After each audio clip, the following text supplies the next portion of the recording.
Hi, my name is Alex Katz. I'm an entrepreneur, holistic health, life, and behavior change coach. I'm a speaker, Ninja Warrior athlete, nonprofit founder and director, and host of Shred the Should podcast. And I'm so excited to be here today with Pearl.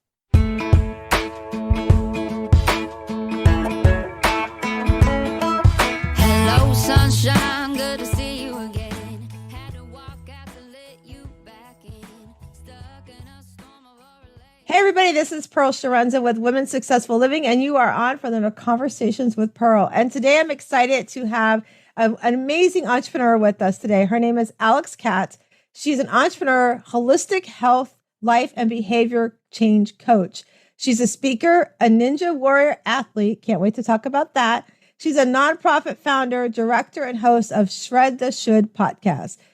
She holds a degree in psychology, a BA, Spanish BA, Human Development, and Higher Education MS, and has over 8 years of professional experience in the fields of education, fitness, and mental health. And you guys know I love talking about mental health.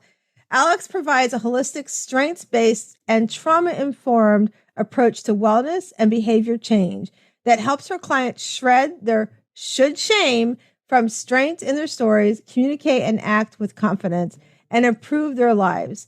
She is on a mission to be who she needed to be, who she was younger, and help others overcome life's obstacles. And when she's not coaching, training, or running her nonprofits, Neighborhood Ninjas, F.O.S.T.E.R Independence Foundation, Texas Rescue Networks, Alex can also be found lifting, running, or playing with her pups, Spartan and Ninja. Hi, Alex. Welcome to the show today. Hi, thank you so much for having me. So I love those names for the dog, Spartan and Ninja. That's so cool. And you've got so many different things you're doing. I just love this, get rid of the should. So tell us a little bit, tell us about your journey. Like what brought you to where you are today? Yeah, that's a great question. So I always knew I wanted to help people. I remember being in high school and thinking I wanted to be a therapist. That was the goal. So actually, at that point in time, I cut contact with my parents when I was 17 and went to college, pursued a degree in psychology and a degree in Spanish. I grew up in a really abusive household. And when I cut contact with them, I wasn't really prepared for the struggles I was going to face as a college student without parent contact, not necessarily because they had provided all this support that I lost, but more so because of how the system is set up.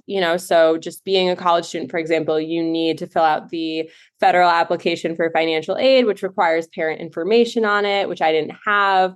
I didn't realize that the residence halls would shut down for a total of 4 or 5 months during the year, leaving me with nowhere to go. I didn't realize that my lack of info on the FAFSA would mean that I couldn't register for classes, I couldn't register for housing. So there were a lot of barriers that I wasn't prepared for. I kind of thought it was like, I'm going to work really hard. I'm going to be a varsity athlete and I'm going to get straight A's and then I'm going to get a scholarship and I'm going to go to school and it's all going to be better. And that was not the case. And it was very difficult. And I worked 80 hours a week. I struggled a lot with my mental health, depression, anxiety, eating disorder, broke my back twice. So a lot of different struggles that I went through in that process of getting my education. And it was then that I realized that I wanted to help other students in similar situations. That's also where I got really into health and fitness, because after breaking my back, I was like, that sucked. I never want that to happen again. So I wanted to learn everything I could about the human body. I became a personal trainer and started getting involved in that world on the side as well. At the same time, I am going to school for psychology. I'm doing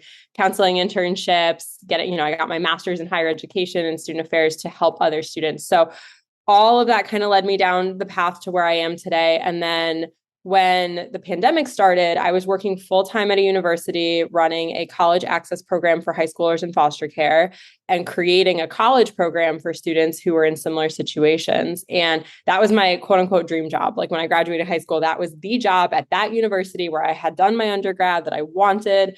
And then, I'm coaching at a Ninja Warrior gym on the side. I'm coaching kickboxing on the side. Everything's great. Pandemic starts, everything shuts down. I lose all 3 jobs. And so I had to pivot really quickly, and that's where I started my business. And then I'm providing all this holistic support completely virtually since the beginning of 2020. And then I started F.O.S.T.E.R Independence Foundation to continue the work that I was doing with college students experiencing family estrangement and housing insecurity, because nothing like that really exists anywhere. And the work that I had been doing, that was my own thing. That wasn't funded through the university or anything like that. So I started that organization to be able to provide that support for people. And then somewhere in between all of this, I took over Neighborhood Ninjas as the director. I had been their volunteer outreach coordinator up until that point. And then moving down to Texas, I thought I knew rescue when I lived in New England. I'm like, okay, we walk the dogs, we help them get adopted, read applications. I came down here, I moved to San Antonio before I moved to Austin. And I was like, oh, I can't leave my house without seeing a stray dog. Great.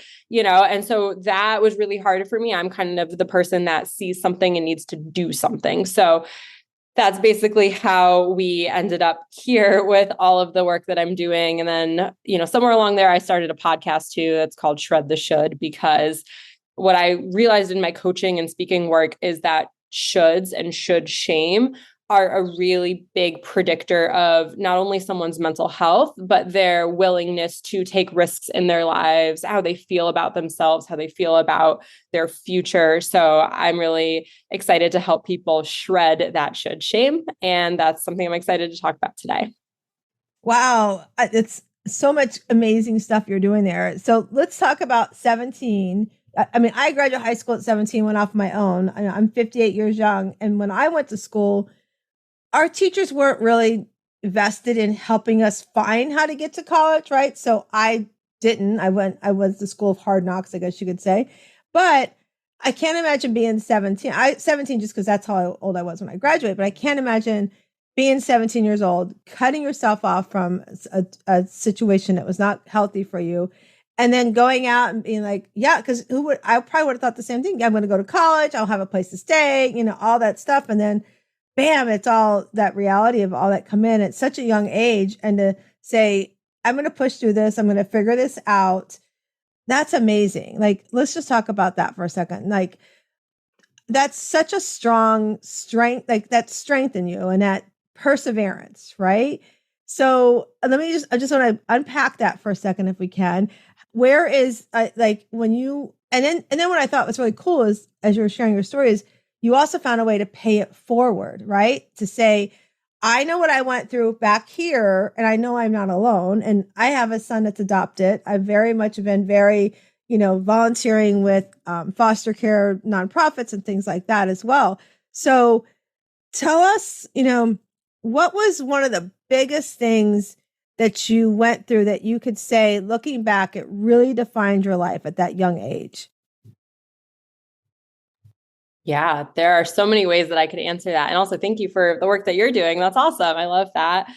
And for me, so what was a defining moment for me? There's actually a couple that I would want to talk about. I think when I tell the story, I talk about I was 17 and I left and here's what happened. But the reality is, and this is something I talk a lot about when I talk about student housing insecurity, people think that the issue is that you don't have somewhere to live or you don't have food. And yes, and those are symptoms of a greater issue, right? So you're talking about being 17, going off on your own. For me, one of the biggest barriers I faced was the fact that in order to gain what's called independent status at the university, which is where I can do the FAFSA by myself, I don't need parent info on it, I had to have all sorts of proof. And working with students on this for years, I've been helping them navigate this process. Proof is basically a letter by a teacher, a counselor, somebody, third party, it's on letterhead that can attest to the situation being valid. Maybe it's a DCF letter, maybe it's a police report. The problem with this is that DCF cases expire after a certain period of time. So I had one, it expired. I did not have a recent or valid police report. And I didn't have any letters from staff members at my school. Why? Because if you are a minor and you're experiencing abuse and you report it, they are mandated reporters. And so something must be done about it, right? And so then a DCF case will be made. Maybe you'll be removed from the home. Maybe you won't, right? But it's very tricky because if you do share what you're going through, you do run the risk of ending up in foster care, which not everybody wants to do right at that age. Or you run the risk of sharing it and they asking the teachers to not do anything. And maybe they listen to you and then they potentially can lose their jobs, right? And so I actually was in a situation where DCF was called when I was younger and I was not removed from the home. And that was way worse for me. So, when I talk about homelessness starting at age 17, I remember being in elementary school and having a trash bag of my quote unquote prized possessions at the time hanging out my window because I never knew when my parents were going to kick me out. And that was like as early as elementary school. I remember my best friend would hide me in her basement. We made like a little fort out of boxes for me, and I was really lucky because talking about defining moments, we talk about a lot of protective factors with mental health. And a protective factor for me at the time, I had a really great best friend. I read a lot. So for me, things like Harry Potter or Matilda, I resonated a lot with those stories.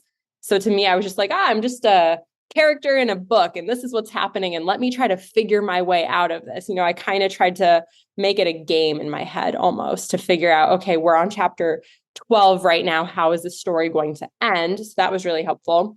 And then I did have some teachers and coaches who were very, very supportive. I really wanted to do track. I was a varsity track athlete, but I technically wasn't allowed to do it because of my parents. So my track coach was also my gym coach. She would let me, train during gym, or one of my teachers would let me sleep during class. He didn't know what was going on. He just knew that I wasn't sleeping at home, right? So those types of things really helped me to be as successful as I was in high school. I was an AP student. I was a varsity athlete. I was running community service orgs. And I've always kind of had this drive to help other people in similar situations. Fast forward to college, I was really struggling because what I found was that it was not safe still for me to share the situation. Not safe in the sense of like, oh, I'm afraid of my parents, right? Which maybe it was at one point. Now it's changed. Now I'm on my own. I'm a teenager and I just want to make friends. I just want to feel like I belong at this school. And what I found early on was that other students who were that same age were not prepared to hear about somebody in that type of situation because it made them examine their own privilege. Like, oh, we're all going home for break. Like I remember, and I tell this story, there was a group of girls that I really wanted to be friends with. And I remember them all being like, we're going home for break. How cute are our parents? They're so cute. We should all have them be friends because we're all friends. And then they remembered that I was in the room. And they didn't know anything about my story. They just knew there was something weird going on. Like they'd ask when I was getting picked up. I'd avoid the question, stuff like that. And it made them feel really awkward. And that actually impacted my relationship with them. So as somebody who just wanted to feel accepted, right? Because we talk about mental health, that's one of the biggest predictors of how your mental health is going to be. Do you have quality relationships? Do you feel accepted? So at that point, that's what I wanted. So I hid my situation a lot because I just wanted to be normal. And I found myself sneaking in and out of the dorm rooms during break. So that was, again, going back to those stories, I told myself I was like Harriet the Spy or something. And that was just part of the book. And I was really, really struggling. I was working full time. I was working 80-hour weeks. So more than full time with a double major. I was having all these health issues. I had no guidance. And I remember going to my academic advisor probably my sophomore year of college. And I was failing statistics because I didn't have access to a computer to do the online work that we needed to do. I was working overnights loading trucks at FedEx. So I couldn't even go when the library was open after hours. And I couldn't afford the book. And I decided to take a chance and open up and tell him what was going on. And I remember him basically telling me that he couldn't help me, that maybe college wasn't for me and my priorities were not in the right place. So I should basically just not be there, get my life together, come back at another time. And he told me that I would never get into grad school with the grades that I had. My best bet was to do an internship. And I just sat there and I looked at him and I'm like, that could have been such a make or break moment for me because I'm already like, I don't know what I'm doing. I'm struggling so much. I'm crashing in the library to sleep. I'm, all these things that I'm going through. And this is the answer that you're giving me. And now you want me to do an unpaid internship because I could not get paid internships in my area at that point in time. So I'm like, you want me to do an unpaid internship on top of my double major and my 80-hour work weeks? Cool. Like, when am I going to do that? And I am somebody who wants to prove people wrong literally all the time, right? So I was like, screw you, we're going to do this. So this is the big pivotal moment that I always talk about. I ended up applying to a peer counseling internship. And I went through the whole interview process. I was selected. I was super excited. And then the first day of classes, I did what I always did, which was I went and sat in on the class that I was not registered for because I couldn't pay my fee bill because I couldn't do the FAFSA. So I knew I was supposed to be there because I was accepted to the program, but I couldn't physically register. So they're there, they're doing attendance. They're like, who is this girl? And the director of the program basically was like, I know you, you interviewed, you did great. You're not on my roster. Why are you not on my roster? And I decided once again to take a chance. I was like, you know what? I like this guy. Let's try it. So I told him what was going on and he was like, nope, not acceptable. We have to fix this. And he basically took me around the school and introduced me to people and helped me actually get my independent status pushed through. And to this day, it's been over a decade. He is one of my core mentors. Like when I get married, going to ask him to walk me down the aisle. We joked about it for a long time, but if he's listening to this, there's a reminder. I asked you about this in 2014, but that actually created such a core relationship for me. And that turned everything around for me. I ended up making Dean's List after that happened. I went from like failing to Dean's List. And so for me, that was such a pivotal moment because not only did it get me the resources that I needed, right? And obviously like all the work came from me, but all I needed was that one little thing to change to be able to have that turnaround. But it also showed me that there are adults that I can trust, right? And that other people can trust. And so that opened the door for me to try that same form of relationship again with, another professor who ended up coming to my grad school graduation 2 years after I graduated, right? And so I ended up developing all of these mentors and all of these people who were able to give me guidance. Because again, like being in a situation like that, you don't have anything. You don't have anyone who's like, you graduated, good job, right? Like a lot of students do. You don't have anyone who's like, here's how you do basic life skills that your parents never taught you. You don't have any of that. So for me, it changed my trust in adults. It changed my entire situation. It led me into the career path that I'm in, and it showed me who I wanted to be for other students. And then ironically, I ended up coming back to the university to work in the same department as the guy who made everything happen for me in the first place. So, that was the key moment for me was that. And I will always tell that story and I will always embarrass him. But for me, that was really, really pivotal because it showed me who I wanted to be and how I wanted to do it. As I was sitting here listening, I was like thinking of you in that cardboard box, and your friend kept you safe, and then thinking as watching, I envisioned that bag hanging over the window, like what you said with your parents, so young. When we as parents, that's when we're supposed to help you and teach you those life skills and love you, and and there are so many that we see in the foster care system and that we don't know about either. For help. And like you said, afraid to say anything because where you're going to get ripped apart to is also an unknown, to hear you share that story and then also to think about, here you go, you've done so well. Here you are in college and you go to an adult to say, listen, I want to be here. I am determined to be here. I don't care what's in my way. I've already proven it already by being here. And have an adult say, well, you shouldn't be here. Just go do that. I mean, I think that's a lot of what we still have in this world today is we don't find a way to help. We don't find a way to get resources. Yeah, maybe he didn't have resources he could give you at that moment, but he could have led you someplace else instead of trying to knock out your dream. And often that's what happens. And somebody doesn't have the strength you do that's listening right now might think, well, then I'll just go do what he says, or I'll just give up, right? We have to think about if somebody tells you can't, that's when you really need to. That's when you need to climb that mountain. And I talk about often climb the mountain to get to your goals, climb the mountain, stop like what you did. As you're climbing this mountain, you have this person tell you can't climb the mountain. You don't know how to climb the mountain. You said, I'm going to go over here. I'm going to sit in this class. And then look what happened. And so I want the listeners to take that away, that even if you get told you can't do something, don't stop there. If you believe in your heart, you can do it and you want to do it, find that next person that can help you. Don't give up on the first one who's a fool, as far as I'm concerned, and wants to squash your dreams because, look where you are today. If you had not done all that, we wouldn't be sitting here talking. You wouldn't have seen something that's messed up in the system and went and did this peer, help other peers that have walked a similar journey to yourselves, or journeys of, not having families. And you wouldn't, I'm sure there's people listening to this right now, Alex, that you've talked to, that you helped, are saying the same thing about you that you said about your mentor, about what you did for them to help them get through college, help them to find the resources that they need as well. And I know as a mom, I'm just going to tell you, I'm proud of you. I just think it's amazing.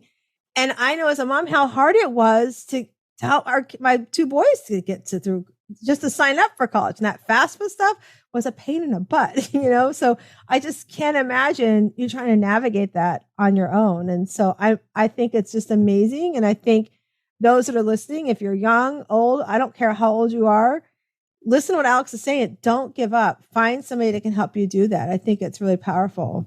I actually have a quick story and reframe. You mentioned the mountain. So ironically, this advisor wasn't the first person who told me that. I had a couple of those messages, and what happens to students a lot is the department shuffle, where you go to one department, they don't know how to help you because it's not a usual case. They send you to another one. You end up having to tell your story multiple times of this abuse that you've experienced, right? And so I try to help students avoid that and just be a middle person and advocate for them.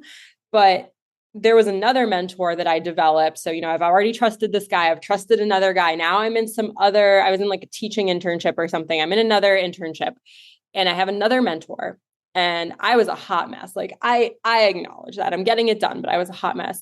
And I remember this mentor one day turning to me and drawing a picture. And she said, "This is the cliff of life." So you're talking about the mountain. It's so fitting. She goes, "This is the cliff of life." And then she draws this person just falling off the mountain. And she's like, "And that's you. Your goals are at the top. Here's you falling further and further down. Like you need to get it together." And again, that could have been a make or break moment. Like, hey, here's this person that I look up to. And she's basically like, "You're a hot mess. You're falling down this mountain." And I remember pausing and then looking at her and saying, "Actually, what you just drew is me climbing my way up the mountain, because falling assumes I started at the top. I started way down here at the bottom, and we're climbing our way up, and we're going to make it." But that's kind of the reframe that I have used in every situation where somebody has told me, "This isn't for you," or "You're not good enough," or "You can't do this." It's kind of like, well, here's my goal. Here's where I am, but I know that I'm going to make it. I don't need to know how. I don't need to know when. I just know that I will be resourceful enough to figure out how to get up this mountain, whether or not anyone else believes in me. So for anyone listening, that's been my driving force. Not that scenario, but that same idea, that same reframe has been a driving force for me for years. And I want to remind the listeners that the other part of the mountain story that I share is that once you get to the top of the mountain, doesn't mean you have to fall down the mountain. Sit down, enjoy the view, see what you've accomplished, look and make notes of what worked, what didn't work, release the stuff that didn't work. And as you come walking back down the mountain, and you prepare yourself for the next goal and take those lessons learned. So I love that you had that story too. And you point out that that's you climbing the mountain. So that's really powerful. All right. So now we've gone through college and you are an entrepreneur. You've started these amazing nonprofits and you're coaching. Tell us about what do you call it? About get rid of the shoulds. Tell us about that. What are you doing with that? Yeah, that's a great question. So my podcast is called Shred the Should. It's also a talk that I give fairly regularly, whether it's an event or for professional development, because shred the should can mean so many different things depending on the audience. Last night, I actually gave Shred the Should as a talk about burnout prevention and stress. So we like to talk very reactively about burnout. We like to talk about burnout recovery rather than burnout prevention. And when I talk about burnout, there are two main things I focus on. One is going to be all your external factors. I kind of do this Venn diagram where there's a burnt piece of toast in the middle, and I'm like, that's you. And on one side of the Venn diagram, there are all these external factors like your job, your boss, socioeconomic status, race, gender, all these things that play into the amount of burnout that you feel. And that some of them might not totally be in your control, but those are the things that we talk a lot about, right? We always say, "I'm so burnt out because of work, my schedule, my boss," all of that. What we don't often acknowledge is how our internal dialogue, thoughts, beliefs about ourselves, how all of that influences the amount of stress and burnout that we experience. So if you're a perfectionist, if you're a people pleaser, if you constantly have negative thoughts about yourself, that's all increasing the stress response in your body. And that's all contributing to burnout. And at its core, burnout is a prolonged state of stress where your needs are not being met. And we're not good at meeting our needs. Like as a society, we suck. We're really good at meeting other people's needs, right? We're really good at asking our kids, like, what do you need? Or asking our partner, what do you need? Asking our boss, right? If we're taking care of a parent, like asking everyone what they need. And our needs get put on the back burner. So I talk about burnout as, you're cooking for everyone else on the stove and you put your food on the burner way in the back and you forget about it because you're focusing on everyone else. And now your food's burnt and you're hangry and sad, right? So we think about that in our own lives. We're on autopilot a lot. And so where a lot of that comes from are these shoulds and these should shame, right? Like I should be a better mom. I should be a better partner. I should be more successful. Or you open social media and it's like, I should have a house. They have a house. I should have kids. They have kids. I should look a certain way. I should talk a certain way. There's so many shoulds. And I talk about it like you're playing limbo and you're letting somebody else hold the bar, so you're playing limbo, you make it under the bar. You're like, yeah, I'm doing so well. And they're like, that's cute. And then they move the bar again. And you're constantly playing with something that's out of your control when you are living your life based on everything you think you should do to be liked, successful, accepted, all of that. And that's leading to internal burnout. That's leaning towards more internal shame, which is leaning towards more negative feelings about yourself, increased depression, anxiety, all of that. So for me, it's helping clients or anyone who listens to my podcast identify what their shoulds are, where they learned that, and how they can start to take steps to unlearn that and shred those shoulds. I love that because that's exactly what I talk about all the time is like having that positive intelligence, that mental fitness, get rid of the people pleaser, put your cape on first. I always talk, we have what we call our Shira League, Alex. So every Sunday evening from 8 to 9 p.m. we get together. It's on Zoom. You can wear makeup. You're from home, whatever you want to wear, as long as you've got clothes on, you can come, but you have to put your cape on first, because if you don't, like you said, it's always, I wish I would have. I wish I would have. Everybody takes from you and your cape gets torn. Right.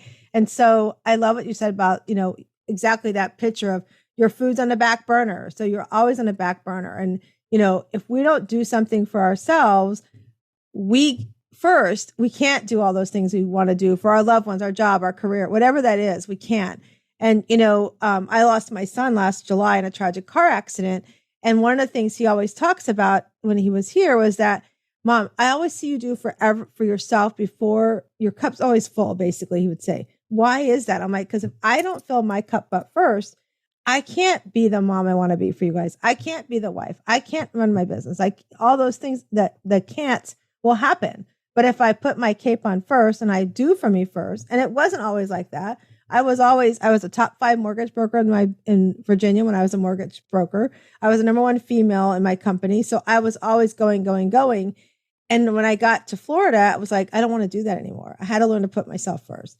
And so I had to figure out who I was. And like you said, our mental fitness is so dependent on us taking care of ourselves first. Because, if there's one lesson I did learn with my son's passing is we're not promised tomorrow. So if you're not doing something for you and you pass tomorrow or tonight, right? In the next 30 seconds, life changes.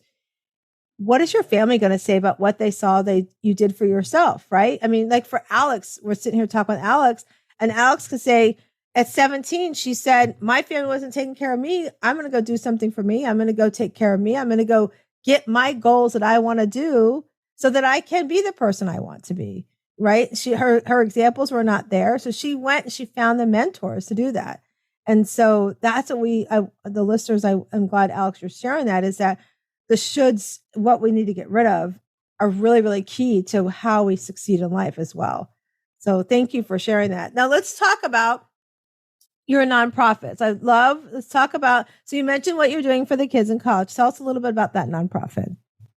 Yeah. And sorry to hear that about your son. Thank you for sharing that. And F.O.S.T.E.R Independence Foundation, I officially formed it in 2021 because when I lost my job, I left a large caseload of students who needed support. Again, that wasn't a university sanctioned program. It was kind of like my second job that I created for myself. My college access program with high schoolers in foster care was a grant-funded program. I was half employed by the university, half employed by the Department of Children and Families. And that was what I was getting paid to do.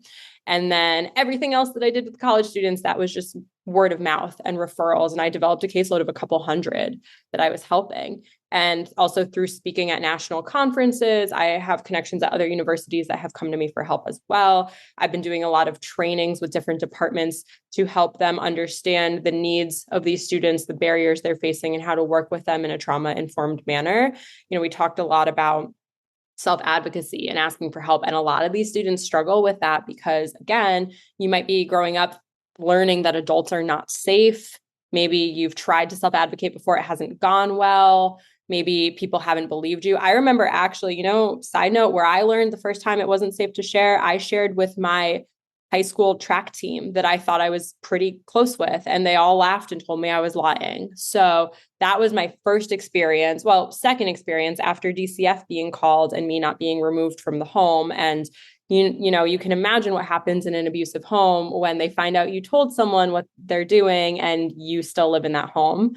And then on top of that, I have a lot of self-love and self-respect at this point in my life, but I remember at the time, something that was always told to me was nobody's ever going to love you. So if you end up in foster care, you're going to be treated worse than you are here. You're never going to find anyone. You're never going to be adopted. And I remember being told that in elementary school and middle school. And so at that age, I'm like, that's scary. I'd rather just stay here, and there is an element of you, like, I did really love my mom at one point. I don't know if that's trauma bonding or, just actual love, where you're constantly searching for that person's approval and you think you love them, but it's not really love.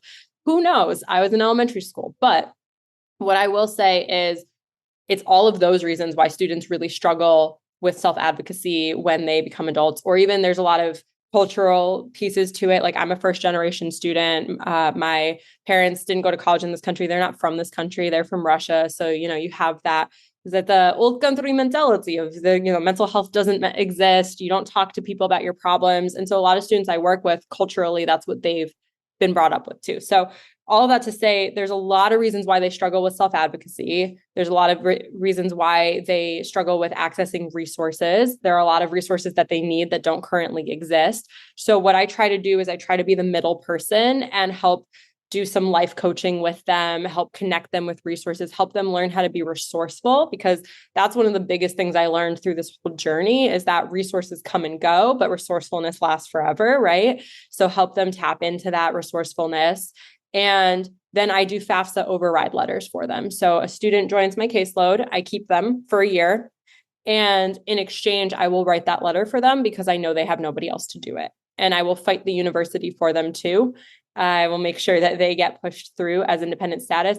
It's so hard to get someone pushed through, honestly, because they don't want students taking advantage of the system. But like, really what you get is a $5,000 Pell Grant and then a bunch of loans. So what I got was $100,000 in debt. I feel like I really took advantage of the system by being an independent student, right? So that's kind of some of the work that I do. And then I also have a scholarship program.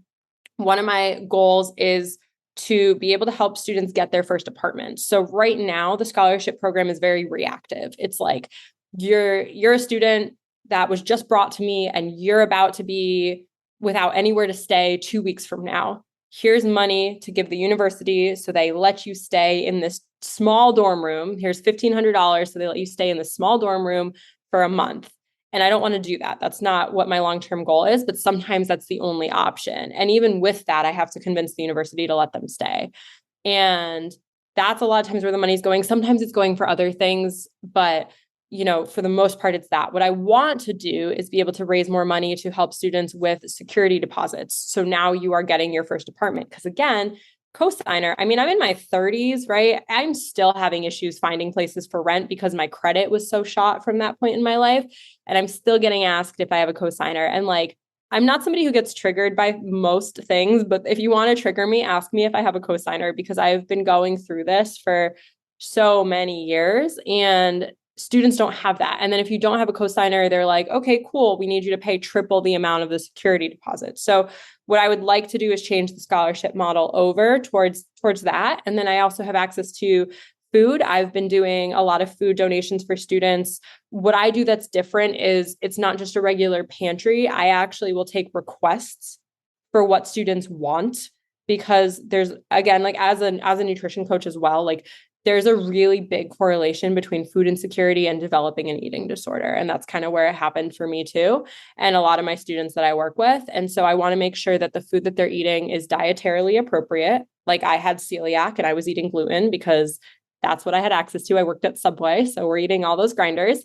And it's culturally appropriate because, again, going back to mental health, it's already really hard for them to be in the situation that they're in. And our society does a really good job of being like, you should just be grateful for whatever you can get. And I love gratitude. I will practice gratitude all day long for all the things. But being like, hey, this is your situation. And so, here's table scraps and you should be grateful for that. And you should be okay with that. And it's like, but I can't eat that. And it's like, but it's food. Are you really starving if you don't eat this? Right? That's that mentality. And so for me, it's really important to provide students with food that matches what they need. So that's something else that I do. But yeah, that's really, that scholarship support, helping with food. I have access to furniture to help them furnish their first apartment, which is really cool.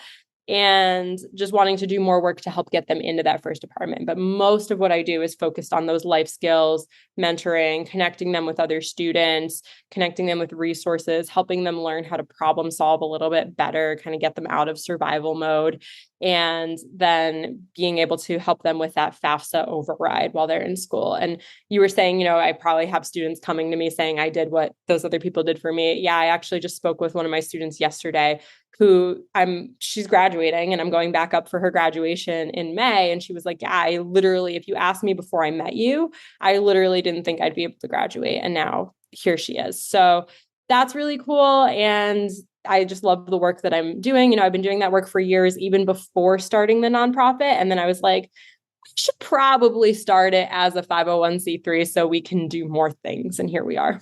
I just think it's so beautiful that you're doing that. And that, then like you said, you're going to go see somebody graduate, right? But I mean, just to take what the lessons you learn and find a way to pay it forward and find a way to uplift somebody else and to do that. And I love your creativity about how you want to shift it, how you want to help, because you're right. I mean, there's not the resources there. If they don't have a co-signer, then you're also looking at the risk of them living in their car, living on the street, those kinds of things. And that's the last thing we want for them. And I just think it's amazing.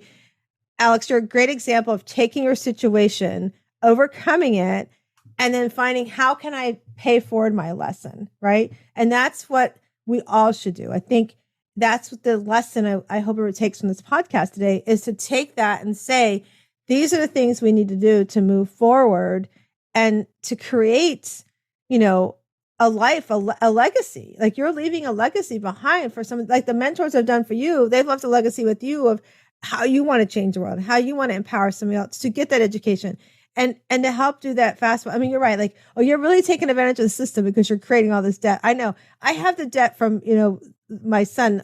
And for those who don't know, when he passed, we found out all those loans were forgiven, which I was shocked. I had no idea. So if there's anybody listening that's lost a child and you have all those student loans, call them, because that's one lesson that I learned. But you've taken all those hard knocks and you've created opportunities, not just for yourself, but for others and for their futures. And I think that's really powerful. I think it's goes a long way. I can't wait to see what you do with a nonprofit and how it grows for yourself. How can somebody find out about that portion, that particular nonprofit you're working on there?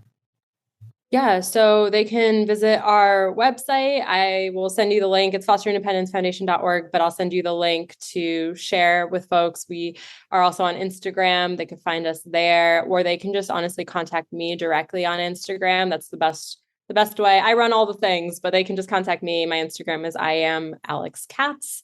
Alex Katz is also a famous painter, so I had to do the I am because everything was taken. But yeah, I would honestly love to have people involved. Like I could really use support with fundraising, event planning, volunteering. There's so much that I'm trying to do. I'm actually in the process of trying to renovate a mini bus to be a mobile food pantry and to also, I know, right? I just applied for a grant for this one, but to help students on move in and move out days, because that was another really big thing. Again, when we talk about resources and sense of belonging, I remember every move in and move out being like, I have all this stuff and I'm hoping I have some sort of friend who's going to want to help me. And I'm shifting dorm rooms multiple times throughout the year. Or, sometimes I'd have friends who'd let me stay in their place. But it's a lot. And then it also just increases those feelings of I don't belong here or something's wrong with me when you watch everybody else have their parents come and hug you and be like, wow, so proud of you. You did it. End of the school year. Here, let me help you carry your stuff. So for my students, it was literally me and my car, and we're going to load everything in my car. I'm going to take you where you need to go. And I'm going to be that for you. Or, same thing with move-in days. Like, let me see your new dorm room. Let me tell you how excited I am for you. Let me help you, right? Just to have that sense of normalcy. So one of the things I'm doing, I'm trying to renovate the bus because at least the university that I'm talking about doesn't currently have a food pantry, but there's also other spaces that could use this because typically mobile food pantries go to low income areas. Not all universities are in low income areas, but all universities have some sort of issue like this, right? So I can move it around. I could use it to help transport furniture when they move into their first apartment. I could use it to help them move. I'm working on getting volunteers for move in and move out days to help the students. So there are a lot of things I want to do, and I could definitely use help with volunteers, fundraising, ideas, anything really. Yeah, we'll definitely push it out. Make sure everybody has all the links. Everything will be linked. So read the post, watch here, and make sure you reach out to Alex if you know of any way to help her. I kind of chuckled. Alex saw me kind of chuckle when she mentioned the bus, because if some of the originals that have been following us, I actually am converting a vintage camper into a mobile bougie living room. And we're going to go across the country, Alex. We're going to meet up with other women like yourself at different organizations to sit down, just have conversations like we're doing here today about, what do you need help with? How can we support you? And we have all kinds of great ideas we're doing with her. Her name is Poppin' Pearl. So Poppin' Conversations of Pearl across the country. So we're really excited to kick her off. So this has been fun. I can't believe our time is almost over here. It's been flying by so fast. So Alex, what's coming up for you? What's the new thing as the mountain you're walking up? What's the top of the mountain? Ooh, the top. I don't know if there is a top. I kind of am just enjoying the trek up the mountain here, or maybe hopping mountains, because I do so many things. I think definitely with F.O.S.T.E.R Independence Foundation, I've got a lot that I'm working on there.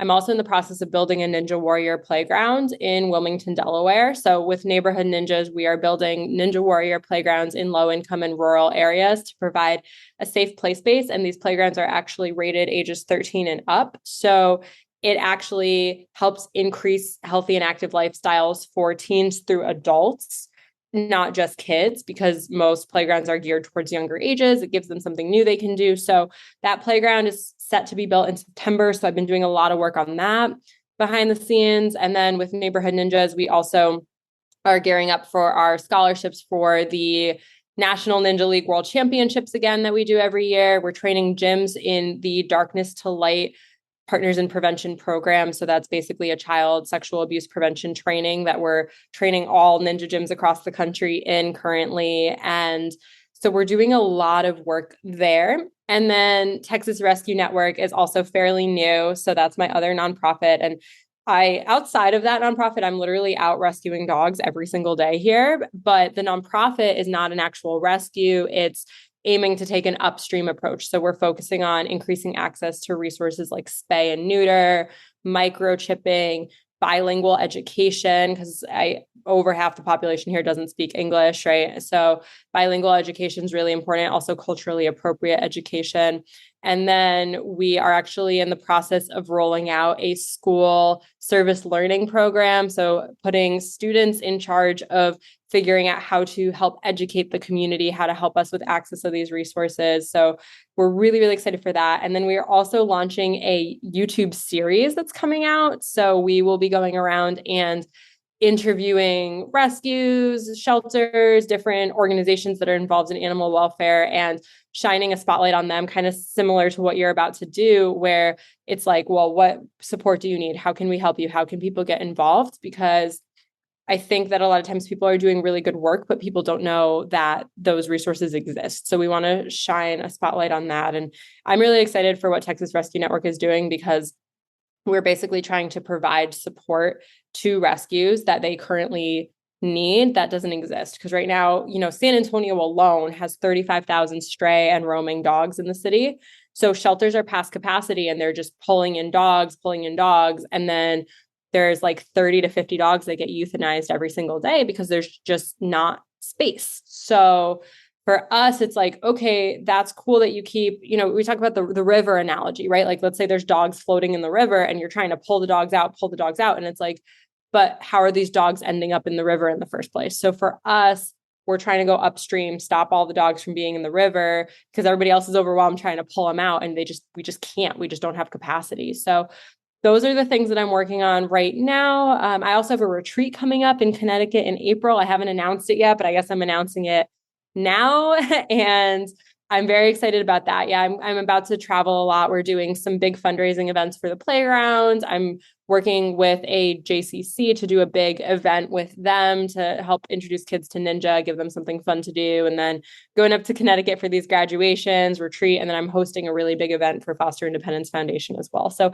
a lot of things going on. Very excited about it. I don't know what the top of the mountain looks like, but I'm enjoying the peak that I'm on right now. I love it. So something that I'm taking away from today, and I hope everybody, the listeners, get this.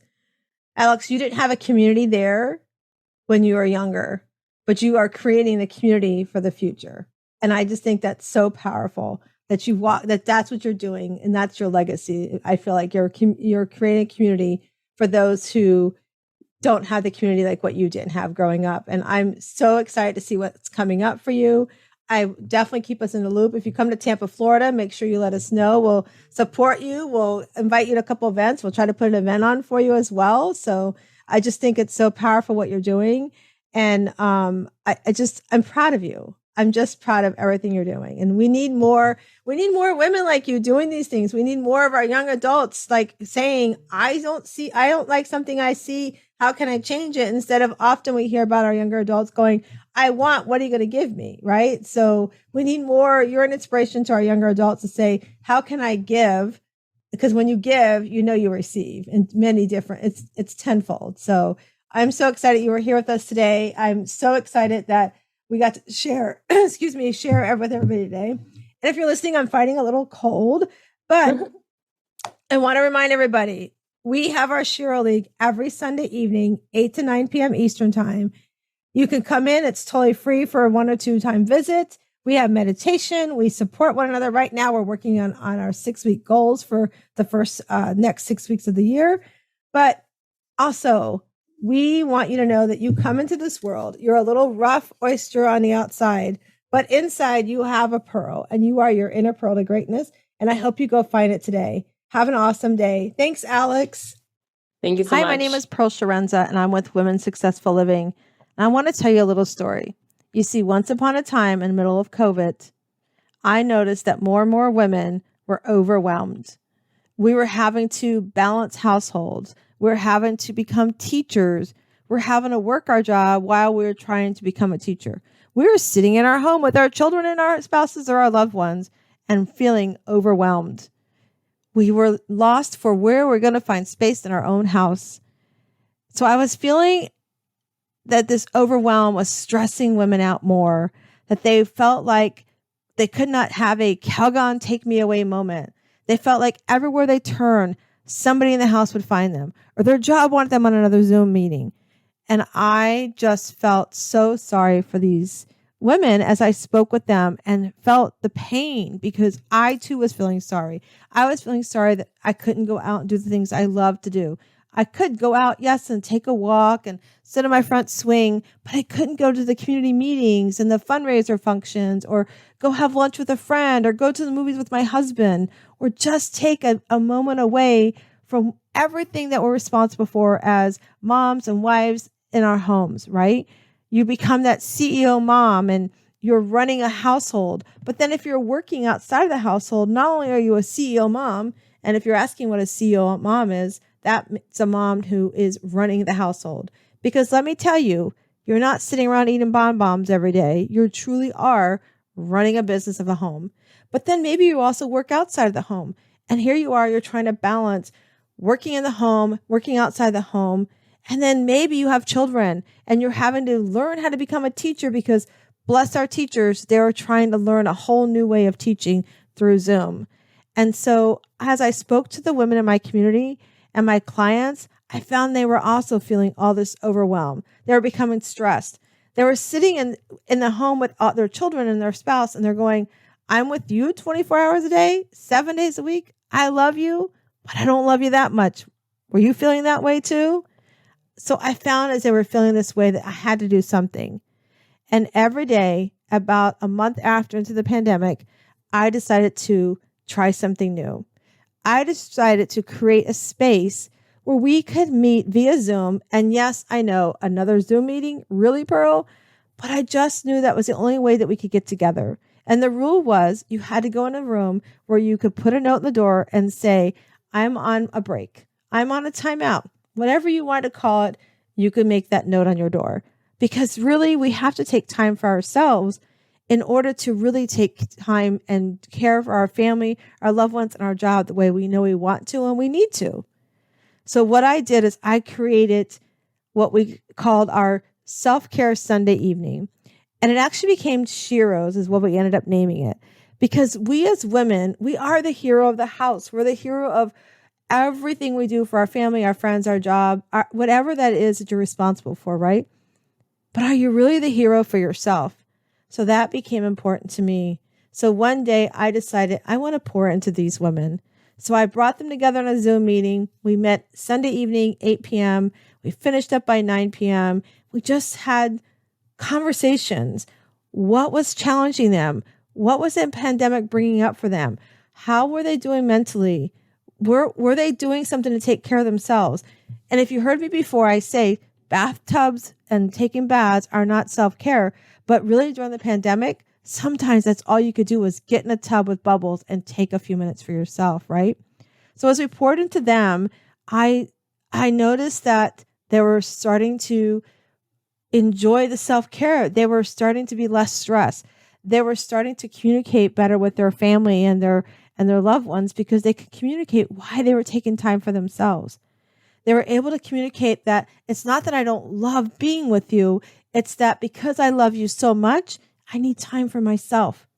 So on Sunday evenings, we worked on things about self-care challenges. We created a challenge of self-care where every day they had to do something. It could be something that took them 1 minute, or if they wanted to, it could be something that took them an hour. But it was their job to do something for themselves every single day. And then because of that, they saw that their family, they were worried that their family might make them feel guilty. So we started incorporating ways that they could do self-care for ourselves as we also did something with our family, right? So in some cases, we found that we had moms sitting and just watching TV, silly cartoons with their children. That's self-care, right? Or maybe playing a puzzle game or putting a puzzle together. And then when it came to their spouses, we found that they were sitting and finding movies on Netflix or playing cards, or even we gave them a challenge. We have a friend that has these great cards. They're called Better Questions, Better Life. We even would pull a card and have a discussion with our loved one around that card. And then as they were working from home, some of our professional women were finding that their jobs were having much more demand on them, but because they were home, they could actually kind of have more time they could grab for them. Oh, well, you're home all day long, so you really don't need to take a break. So they started finding that some of their jobs and their bosses were expecting them to give more. So we talked about how to set boundaries around our schedules. We talked about how to set boundaries around how much we want to be on Zoom. And as we did that, we found that the women were less stressed and they were actually performing their job performance better. They were having better and more improved relationships with their loved one, with their children. And some of them also had family that were in nursing homes. So we were creative on how to spend that time with their loved ones, but also making sure that they were taking care of themselves. So as we did this, I saw that it was a need that needed to continue. So even though the pandemic is, as we know it today, is over, I found that the women loved this so much, we needed to continue this. And who knew that 3 years ago when I started this, that it would grow into what we have today. This amazing community of women that we still meet every Sunday evening from 8 to 9 p.m. We talk about things that bring us joy. We talk about challenges we're having in our lives. We're talking about things we're having to overcome. We have some women that are struggling in their marriages. We're talking about how we pour into them and how to help them work through communication. We have amazing, amazing guest speakers that come in every month. We've had Jane Pilger come in and talk up to us about our mind and the neurological part of our mind when it comes to our eating and our health and sugar and how it affects our body. We've had Seth Santora come in and talk to us about the SMILE method and how we have things such as just the smile within us that can make things like mock acceptance, where we're accepting things because we think we have to accept them. Like, for instance, my loss of my son, Matthew. I never knew that when I created this group 3 years ago, almost now, how much I needed these women. And because I have this community of women around me, I met Seth, and Seth taught me about mock acceptance. And he taught me that, yes, I was accepting the loss of my son, but I wasn't truly believing that he was lost. And I was sort of like going through the motions. So ever since I have put this group together, this community of women, we have watched the women flourish. We have watched them have less stress. We've watched them communicate better with their loved ones.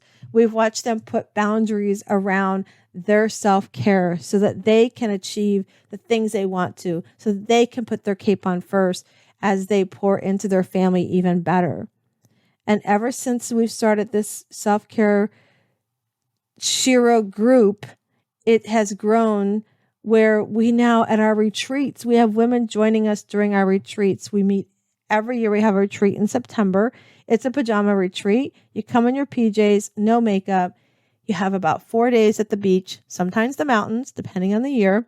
And we just have sessions and breakout groups on how do we improve on our self-care? How do we continue to communicate our needs to our loved ones? How do we find what our goals are and our visions are, and how do we bring those to fruition? Because how many of you ever sat back and said, I have this big goal and I really want to do it, but nobody believes I can do it?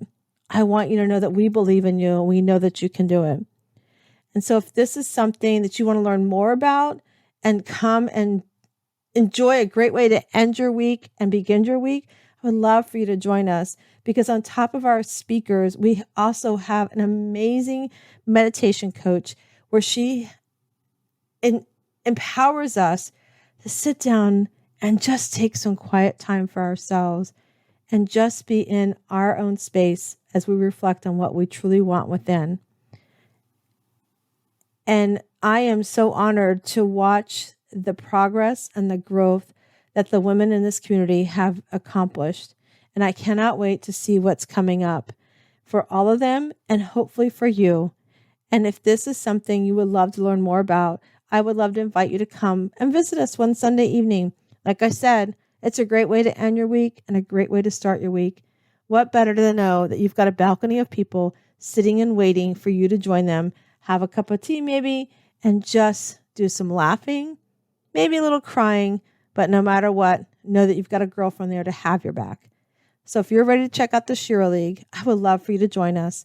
All you have to do is email me at pearl@wsliving.com. That's pearl@wsliving.com, and I would love to connect you.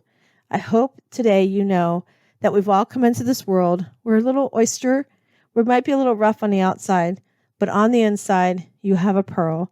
And I hope you find your pearl to greatness today as you become the Shiro I know you are. My name is Pearl Sharenza. Do you know what your score is for your self-care? Find out today. Go to pearlssurvey.com. That's pearlssurvey.com and see what your score is today.